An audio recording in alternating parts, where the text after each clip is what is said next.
voltamos com o Boa Noite Rio Branco, na sua TV Rio Branco, canal 8 SBT. Mais uma vez, obrigado pela sua audiência.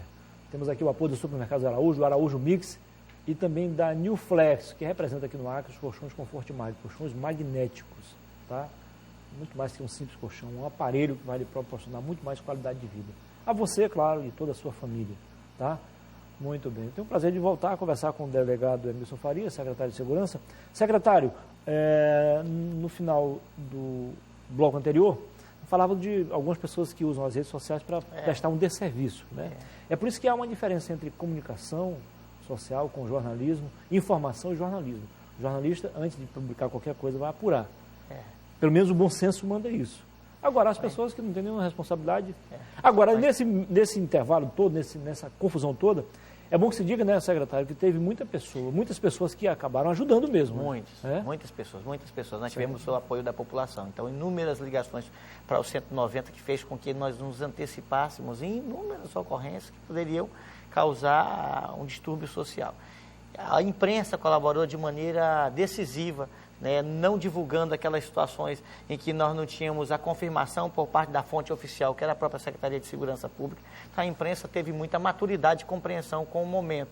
Isso tudo fez com que a gente superasse aquele momento com maior rapidez. O Judiciário teve um papel determinante, o Ministério Público teve um papel determinante, as forças de segurança pública, que eu não tenho nem aqui como expressar o nosso agradecimento a todos aqueles que colocaram um coturno no asfalto, que gastaram um coturno, que dobraram seus turnos, que interromperam suas férias, que vieram de situação e de jornadas dobradas. Então, inúmeros, na esfera federal, na esfera do Estado. Então, todos eles nos ajudaram e nos ajudaram bastante para que superássemos a crise da melhor maneira possível. Mas, Muniz, a guarda não está baixada.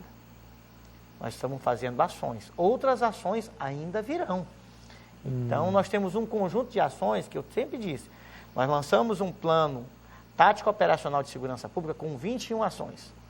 Nós tínhamos feito... Ou seja, o planejamento anterior continua. O planejamento anterior. O que aconteceu foi um caso isolado. Agora, escute, foi mais difícil agora ou naquele do final do ano passado?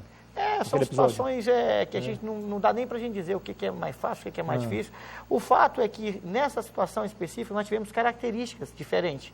Então, amanhã nós vamos estar, inclusive, fazendo um estudo de caso da situação com o Gabinete Integrado de Gestão de Crise, com todos os atores que compõem o Gabinete Integrado de Gestão de Crise, para que a gente tenha algumas rotinas consolidadas para eventuais situações. O bom de tudo isso é que a nossa inteligência tem se fortalecido cada vez mais. Eu não podia dizer isso antes, mas agora eu já posso dizer. Muitas vezes, muitos colegas seus nos perguntavam bem assim, se vocês têm uma inteligência tão amadurecida, por que vocês não se anteciparam à situação? Aí eu posso dizer com toda a transparência, com toda a tranquilidade, nós nos antecipamos. No dia 10 do mês de junho, a polícia, o Ministério Público fizeram um pedido para a extração dos 12 que foram mandados embora. No dia 10 de junho. E o juiz daqui do estado do Acre autorizou e foi para um juiz federal, que esse é o juiz corregedor, que festou em prazo hábil. Depois tivemos que fazer mais 2 pedidos e isso fez com que o evento ocorresse. Então, nós não estamos botando a culpa absolutamente em ninguém, mas nós nos antecipamos nessa situação.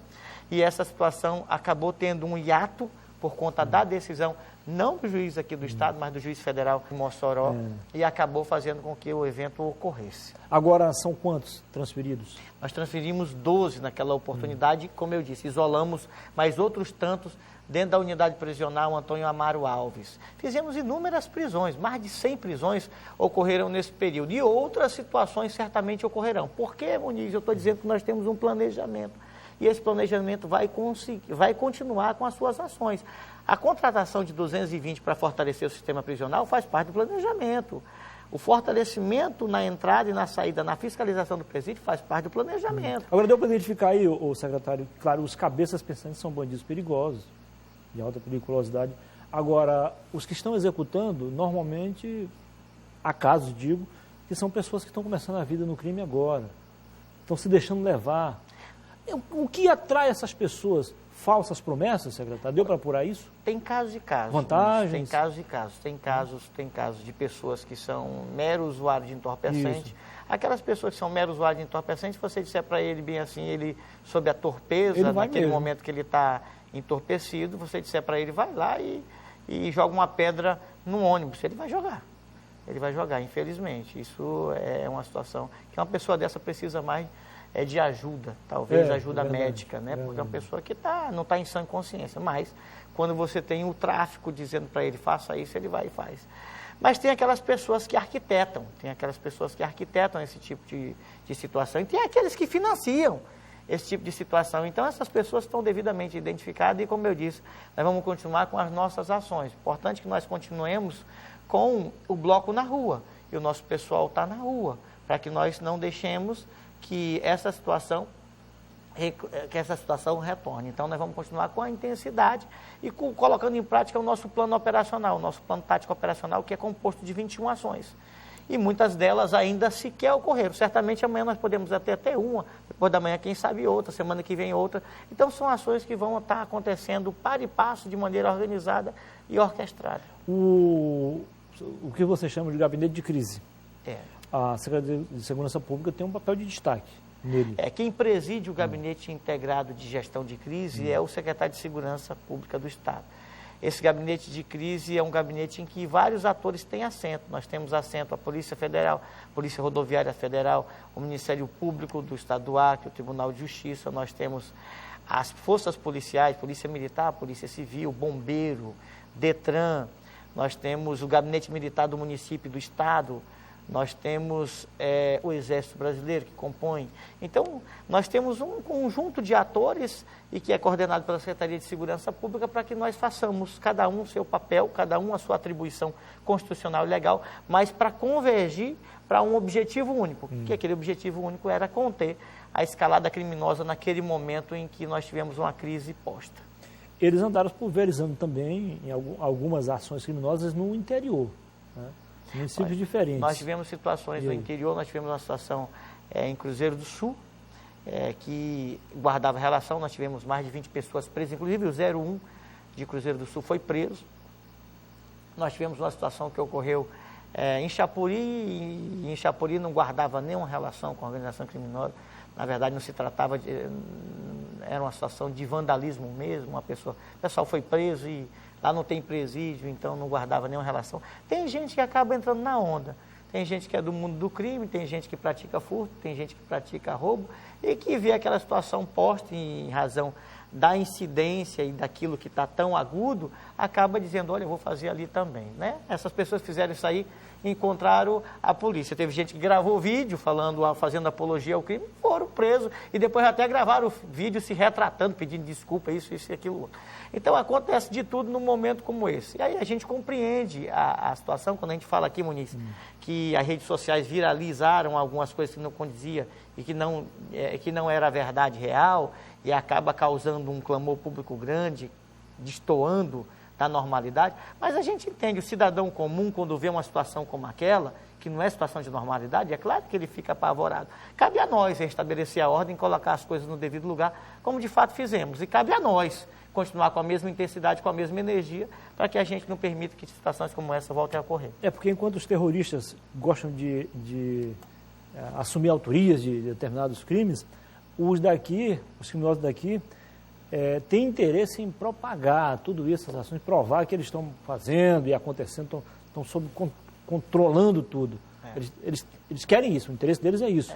Isso é um caso perigoso, um lado perigoso, a população não pode entrar nessa, ainda bem que, diferente de outras cidades, onde a população fica do lado dos bandidos, aqui a população ainda está do lado do Estado. Do lado do Estado, do lado dos policiais. Na verdade, o Estado deu uma demonstração de força, né, de intensidade, de força, de muita energia, e a população compreendeu isso. As instituições, elas se irmanaram, se uniram. Veja, Tribunal de Justiça, Ministério Público, as Forças de Segurança Pública do Estado, Forças de Segurança Pública da União. Então, todo mundo trocou muita informação. A própria oposição, claro, que teve alguns casos isolados, mas o senador Gladys Cameli e outros deputados também disseram, olha, é nós e o crime.